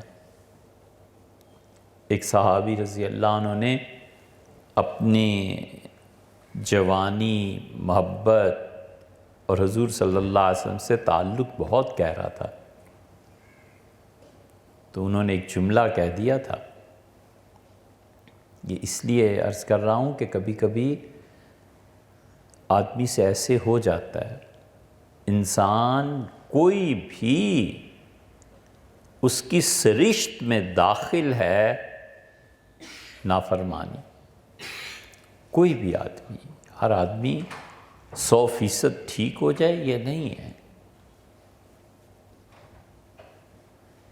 سچا ہونا چاہیے، بس ہر آدمی صحیح ہو یہ نہیں ہوتا، لیکن سچا ہونا چاہیے۔ کافر آدمی صحیح نہیں، وہ کہتا ہے خدا ایک نہیں ہے، زیادہ ہے، یہ اس کا نظریہ باطل ہے، لیکن سچا تو ہونا، اقرار تو کرے جب اس سے پوچھا جائے، اقرار نہیں کرے گا تو پھر کیا ہے؟ پھر نفاق ہے، پھر وہ کہیں کا بھی نہیں ہے۔ تو اس لیے انہوں نے ایک جملہ کہہ دیا تھا رسول اللہ صلی اللہ علیہ وسلم سے کہ آپ اس لیے فرما رہے ہیں کہ وہ آپ کے چچا ہیں، تو حضور صلی اللہ علیہ وسلم نے اس پہ خاموشی اختیار کر لی، لیکن ان پہ ساری زندگی اس کا اثر رہا اس جملے کا۔ کہتے تھے میں اللہ سے مسلسل معافی مانگتا ہوں، سیدنا عمر رضی اللہ عنہ بھی کہتے تھے، وہ کہتے تھے کم من سمت، اور کتنے ہی روزے میں نے رکھے، اور کتنے ہی غلام میں نے آزاد کیے، اور کتنی اللہ کی عبادت اس لیے کی ہے کہ وہ جملہ جو میں نے حدیبیہ میں عرض کر دیا تھا رسول اللہ صلی اللہ علیہ وسلم سے، کاش میں نہ کہتا، ہو جاتا ہے۔ تو طالب ان کا تو کچھ زیادہ نہیں پتہ چلتا، اور البتہ یہ باقی تینوں بھائی عقیل، علی اور جعفر رضی اللہ عنہ مسلمان ہو گئے تھے، تو رسول اللہ صلی اللہ علیہ وسلم کو چچا زاد بھائی ہونے کی ویسے بھی عقیل رضی اللہ عنہ سے بھی محبت تھی، تو آپ نے فرمایا کہ میں نے اس سے ابو جہل سے کہا اور ان لوگوں سے معراج کا، تو انہوں نے کہا کہ وہ بتاؤ وہاں جو گھر ہے وہ اس میں کھڑکیاں کتنی، دروازے؟ تو آپ نے فرمایا میری زندگی کے مشکل ترین دنوں میں سے ایک دن تھا، اور میں نے دیکھا کہ وہ جو اللہ کے فرشتے تھے انہوں نے بیت المقدس میں جو کچھ بھی تھا اسے اٹھایا اور عقیل کے گھر کے اوپر لا کر فضا میں معلق کر دیا، تو میں دیکھتا رہا، پھر گن کے انہیں بتاتا رہا کہ یہ چیزیں، یہ چیز ہو جاتی ہے۔ بلڈنگ کی روح ہوتی ہے، کبھی مر جاتی ہے، آدمی زندہ چلتا پھرتا نظر آتا ہے اور اس کے لیے موت کا حکم آ جاتا ہے، یہ چیزیں ہوتی رہتی ہیں، ٹائم میں ٹریول کرا دیتے ہیں، اسپیس میں اللہ تعالیٰ ٹریول کرا دیتے ہیں، ایسے واقعات آپ کو بہت صوفیہ میں بھی مل جائیں گے کہ وہ گزرے، انہوں نے کہا کہ یہ تو عمارت نہیں ہے، تو وہ عمارت نہیں ہے، وہ لوگ حیران ہیں کہ عمارت تو کھڑی ہے، پتہ چلا کہ کچھ سال کے بعد وہ عمارت ختم ہو گئی، اپنی معنویت کھو بیٹھی، انہوں نے کہا یہ جسے تم زندہ دیکھ رہے ہو یہ زندہ نہیں ہے، معلوم ہوا مہینے بعد انتقال ہو گیا۔ یہ سارا میٹا فزکس کی جو دنیا ہے نا، مابعد الطبیعات کی، یہ اس میں اب ماننے لگیں، بڑا تردد ہوتا ہے انہیں ماننے میں اس دنیا کو، لیکن اب جب پہلے جو لوگ اللہ تعالیٰ کے ذکر، اذکار اور اس کے اثرات میں خبر دیتے تھے وہ ناقابل اعتبار اور قابل اعتراض، اور اب کافر خبر دے تو قابل تسلیم اور بالکل درست، یہ تو ہمارا ایمان ہو گیا اب۔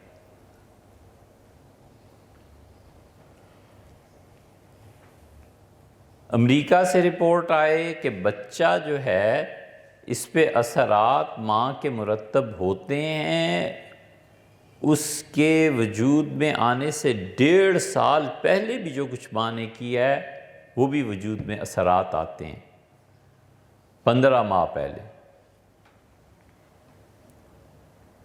کوئی تردید نہیں کرے گا۔ اور حضرت شاہ ولی اللہ رحمۃ اللہ علیہ اگر حجت اللہ میں اور مقامات پہ یہ لکھ دیں کہ مجھے ابھی تک اپنا وہ حال یاد ہے کہ میں اپنی والدہ کے پیٹ میں اللہ کو یاد کرتا تھا، ذکر کرتا تھا، تو وہ ہر وہابی کے لیے قابل اعتراض ہے کہ یہ کیا اور یہ کیا۔ ان میں سے جو بہت نرمی برتتے ہیں اس بات کو کہتے نہیں ہیں، کیونکہ حدیث کی سند آخر حضرت سے جاتی ہے نا، کبھی نہیں بات کرتے۔ بھئی آپ ان حقائق پہ بات نہ کریں تو جو اگلی نسل آ کے پڑھ لے گی، اگر مسلمانوں نے پڑھ لیا تو یہ سب چیزیں سامنے آئیں گی، اس وقت پھر کھوج لگاتے پھریں گے کہ کیا ہے۔ اس نے کہا 300 سال بعد مسجد بن رہی ہے، حضور صلی اللہ علیہ وسلم اس وقت کہہ رہے ہیں یہ قرآن ان کی تصنیف ہے۔ اور پھر اس نے کہا سورہ قمر کی یہ آیات امراء القیس کے اشعار میں ملتی ہیں، جاہلیت کے زمانے میں کافر شعراء نے یہ باتیں کہی تھیں اور تم نے اسے اٹھا کے سورہ قمر میں ڈال لیا، تم کہتے ہو یہ قرآن۔ یہ جو مسجد اقصیٰ ہے، اس اعتراض کا جواب اللہ کی توفیق سے ریکارڈ کرایا ہے، مگر بہت طویل ہو گیا، کوئی 2.25 گھنٹے لگ گئے اس میں، پتہ نہیں اب کوئی سنے نہ سنے۔ بہرحال ہم نے اپنا جو تھا ایک سوال اس کا جواب دیا، انشاءاللہ اس کا بھی کرا دیں گے۔ یہ سب اعتراضات ہیں۔ تو یہ ناسبی جتنے ہیں اہل بیت کرام رضی اللہ عنہ کی توہین، نئے شوشے، سیدنا حسین ابن علی رضی اللہ عنہما صحابی ہی نہیں تھے، سبحان اللہ۔ اگر حسین صحابی نہیں تھے تو حسن بھی نہیں تھے، عبداللہ ابن زبیر بھی نہیں تھے، مسور بھی نہیں تھے، نعمان بھی نہیں تھے رضی اللہ عنہ، محمود ابن ربی رضی اللہ عنہ بھی نہیں تھے۔ یہ سب جتنے، عبداللہ ابن زبیر بھی پھر نہیں تھے، ایک انہی پہ کیوں برسنا ہے؟ سب کو نکالو پھر۔ اصاغر یعنی عمر میں چھوٹے صحابہ کرام رضی اللہ، حضور صلی اللہ علیہ وسلم جب انتقال ہوا ہے تو تمہارے ممدوح اور جن کے تم گیت گاتے ہو ہمیشہ، محمد بن ابو بکر، وہ تو سرے سے صحابی نہیں رہتے، کیونکہ وہ پیدا کب ہوئے ہیں؟ حضور صلی اللہ علیہ وسلم آخری حج پہ تشریف لے گئے ہیں، آپ کی وفات سے 3 مہینے پہلے محمد بن ابو بکر کی ولادت ہوئی۔ حضرت اسماء رضی اللہ عنہ سے اور حضرت بکر رضی اللہ عنہ اسماء کے شوہر تھے، اسماء کی شادی ہوئی تھی حضرت جعفر رضی اللہ عنہ سے، پھر جعفر رضی اللہ عنہ کی شہادت کے بعد ان کا نکاح سیدنا ابو بکر رضی اللہ عنہ سے ہوا، پھر حضرت بکر رضی اللہ عنہ کے انتقال کے بعد ان کا نکاح ان کے پرانے شوہر کے چھوٹے بھائی دیور سیدنا علی رضی اللہ عنہ سے ہوا ہے۔ پھر انہوں نے حضرت علی رضی اللہ عنہ سے کہا کہ جنت میں بھی آپ کے ساتھ رہنا چاہتی ہوں، شہادت سے پہلے۔ تو سیدنا علی رضی اللہ عنہ پھر ان سے کہا تھا کہ اگر یہ خواہش ہو اور تمہیں ایسا تعلق ہے تو پھر میرے بعد شادی نہ کرنا۔ یہ کئی جگہ پہ چیزیں ملیں گی کہ شوہر نے بیوی سے کہا کہ اگر میرے ساتھ ہی رہنا ہے تو پھر شادی نہ کرنا۔ یہ جو نکاح کی تجدید اور اس پہ بیوگان کے نکاح کی پوری تحریک اٹھی تھی ہندوستان میں، علماء نے چلائی، بالکل صحیح تھی۔ وجہ اس کی یہ نہیں ہے کہ کتاب و سنت، وجہ اس کی یہ تھی کہ ہندوؤں کا اثر اتنا آ گیا تھا کہ بیوہ عورت کا نکاح بہت بڑا عیب سمجھا جاتا تھا، تو انہوں نے ہندوؤں کے اثرات اور تہذیب سے مسلمانوں کو محفوظ رکھنے کے لیے یہ تحریک چلائی تھی۔ کرنا کئی ایسے واقعات مل جائیں گے۔ سیدنا علی رضی اللہ عنہ پھر ایک دن یہ بھی فرمایا کہ میرے بعد معاویہ نکاح کا پیغام بھیجیں گے تو پھر شادی نہیں کرنی۔ پھر حضرت اسماء رضی اللہ عنہ نے نہیں کی تھی۔ محمد بن ابو بکر پیدا ہوئے ہیں تو حضرت اسماء رضی اللہ عنہ نے کہا کہ اللہ کے رسول اب میں اس حالت میں ہوں، تو حج کا پھر آپ نے فرمایا ایسے ایسے۔ حضرت بکر رضی اللہ عنہ لے کے گئے اپنے بیٹے کو، گود میں ڈالا اور عرض کیا کہ اللہ کے رسول اللہ نے بیٹا عنایت فرمایا ہے۔ تو آپ بہت خوش ہوئے اور فرمایا سموہ باسمی، اپنے بچے کو میرا نام دو۔ تو اس لیے ان کا نام محمد رکھا گیا۔ رسول اللہ صلی اللہ علیہ وسلم نے اپنا نام جن جن کو دیا ہے بہت تھوڑی تعداد ہے، تو فرمایا میرے نام پہ اس کا نام رکھو۔ تو یہ تو بالکل ہی صحابی نہیں رہتے، 3 مہینے کا بچہ۔ اس لیے اب یہ ایک نئی چیز چل کہ حضرت حسین رضی اللہ عنہ، خیر نئی کیا، 50 سال پہلے بھی ایسے تھے، پمفلٹ چھاپتے تھے۔ یہ ساری تحریک ضم ہو جاتی ہے آخر پہ انکار حدیث پہ، اس لیے کہ حدیث میں جو چیزیں آئی ہیں آپ اس کو کہاں لے جائیں گے؟ سیدنا حسین ابن علی رضی اللہ عنہما کے قاتلین کا انجام ترمذی میں آیا ہے، اس کا بھی انکار کر دو۔ بخاری شریف میں ایسی چیزیں آئی ہیں، اب جب حدیث سامنے آتی ہے پھر اس کا بھی انکار کرنا پڑتا ہے، پھر دھیرے دھیرے یہ حدیث کا انکار شروع ہو جاتا ہے۔ اس لیے فتنے جتنے بھی سر اٹھاتے چلے جا رہے ہیں، حقیقت یہ ہے کہ ہمارے زمانے میں اس پائے کے علماء نہیں رہے جو ان کی سرکوبی کر سکے، جن کا مطالعہ ایک اور عبادت دونوں چیزیں ہیں۔ مطالعہ ہوگا، علم میں وسعت پیدا ہوگی، معلومات آئیں گی، اور عبادت کا ذوق، بندگی کا ذوق سکھائے گا کہ اس علم کو استعمال کیسے کرنا ہے، ورنہ وہ علم گمراہ بھی کر دیتا ہے، وہ علم تباہی کی طرف بھی لے جاتا ہے۔ خدا کا خوف ہوگا تو سچ بولے گا نا کہ یہ چیز آئی ہے اور یہ نہیں آئی، حق بات ہے اس کے سامنے سر جھکا دینا ہے، سچائی ہے اسے ماننا پڑے گا، میں اب تک غلط تھا اب صحیح ہو رہا ہوں۔ یہ سب فیصلے ایسے ہیں کہ خدا کی عبادت اس میں جھکاؤ پیدا کرتی ہے، رنگ چڑھ جاتا ہے عبادت کا، بہت بہت مشائخ کا رنگ لوگوں پہ آ جاتا ہے، غیر محسوس طریقے پہ اپنے شیخ کی شخصیت جذب ہونا شروع ہو جاتی ہے، تو جتنا اس میں تعلق مع اللہ کی کیفیت ہوتی ہے وہ سامنے آنے لگتی۔ یہ اب بھی آپ ان لوگوں کو دیکھیں، کبھی پتہ نہیں اب تو بہت تھوڑے 2-4 ہی زندہ رہ گئے ہوں گے جن کا تعلق رائے پور سے اصل میں حضرت کی خانقاہ سے یا حضرت کے سلسلے سے ہے، ان کو دیکھ کر پتہ چلتا ہے کہ عاجزی کس کو کہتے ہیں، تواضع کس کو کہتے ہیں، ایسے مرے مٹے کہ جیسے بالکل بیچارہ کچھ ہے ہی نہیں، وہ ایک رنگ ہے۔ حضرت ابو الحسن ندوی رحمۃ اللہ کے جنہوں نے دیکھا ہے ان سے پوچھو کہ جس شخص کی علم اور جس شخص کی تقاریر اور ادب ساری دنیا میں مانا ہوا آدمی تھا، کوئی ایسی چیز ہی نہیں تھی جس کے متعلق یہ کہا جائے کہ یہ ان کے وجود کی خبر دیتی ہے۔ ہم نے انہیں اس وقت بھی دیکھا جب وہ اپنی رائے بریلی کی خانقاہ میں تھے،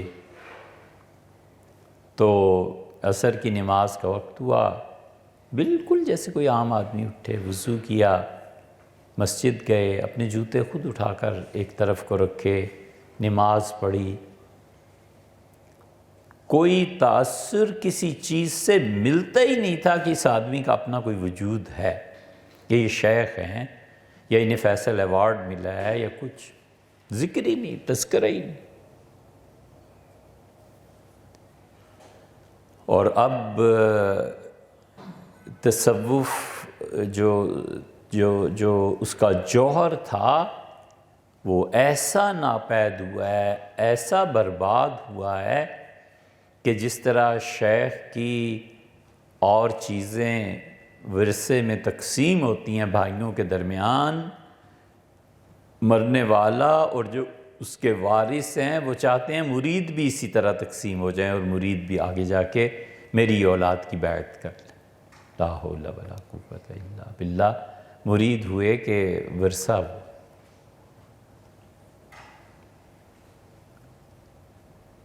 اس لیے وہ علم کی گہرائی اور اس کے ساتھ بندگی،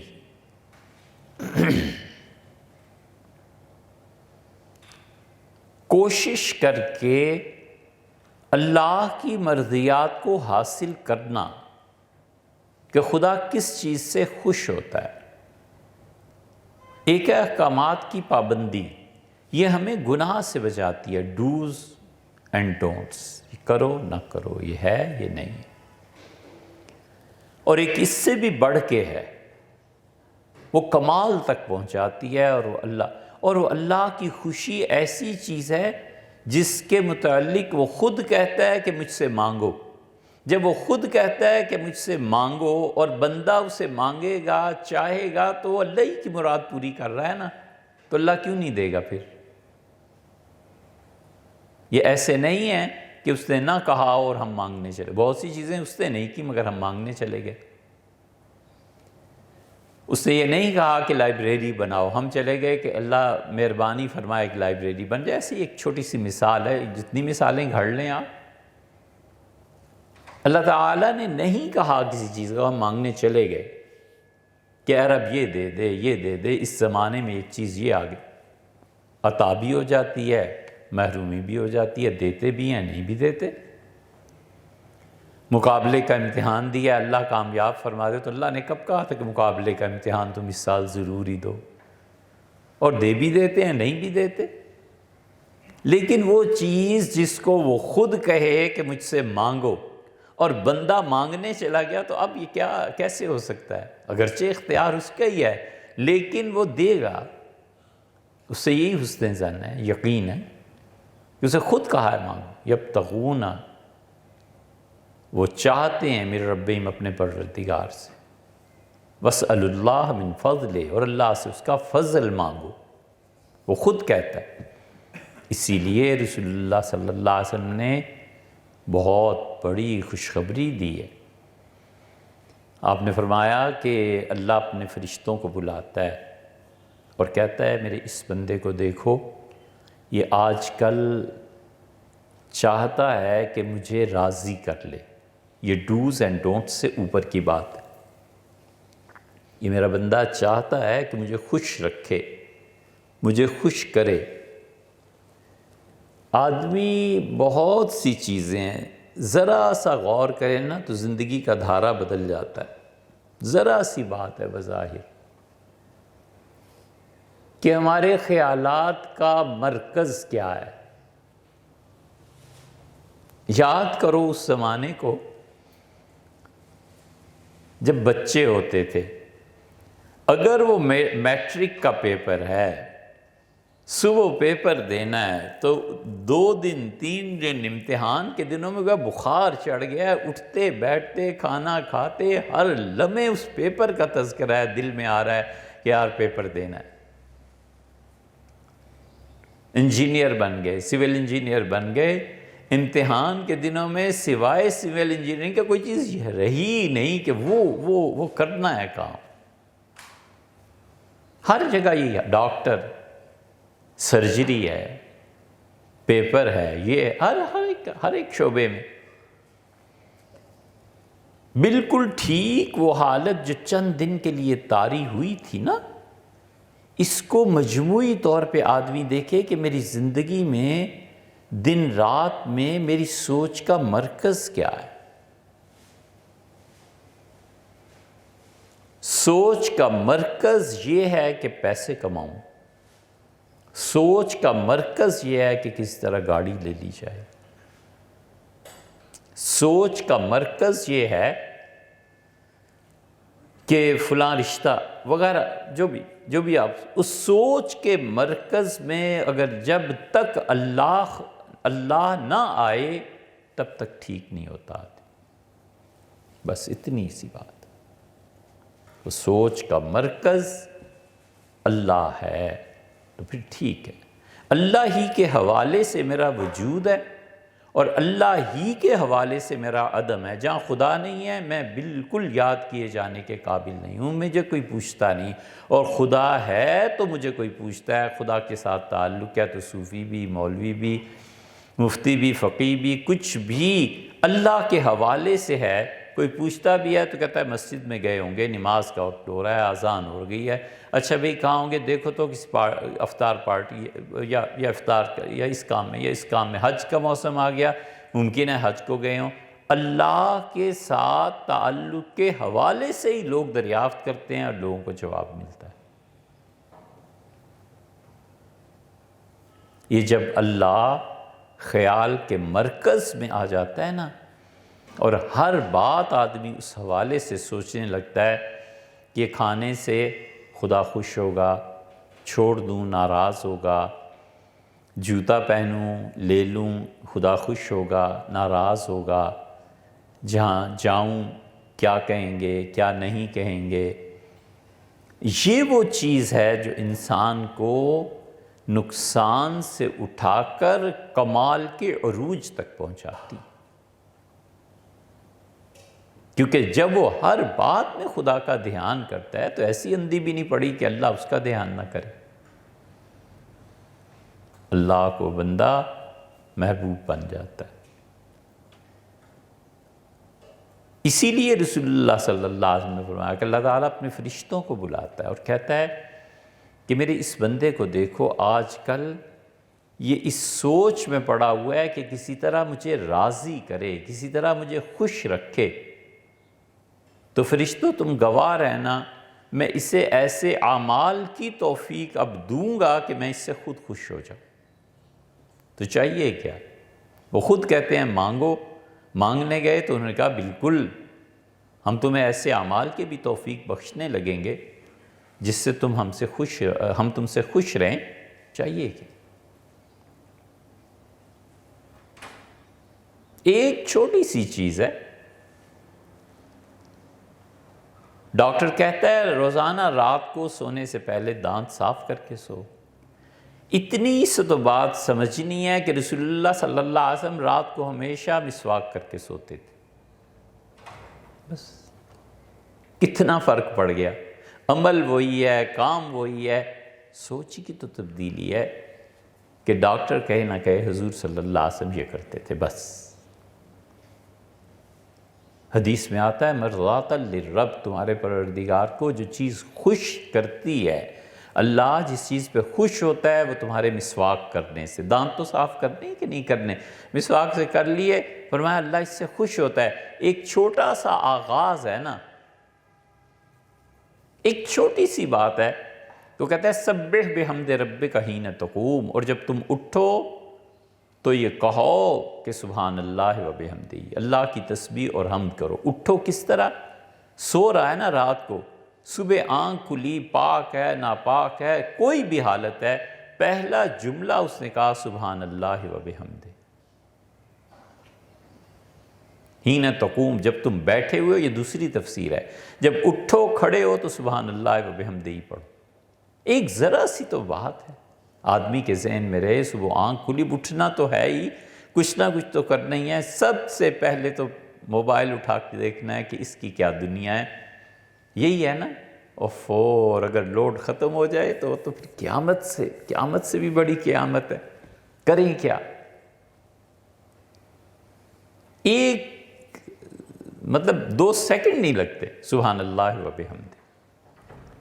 آغاز کرے کہ جس چیز سے اللہ خوش ہوتا ہے، کوئی مشقت نہیں، کوئی محنت نہیں، لیکن اللہ کی توفیق بڑی چیز ہے.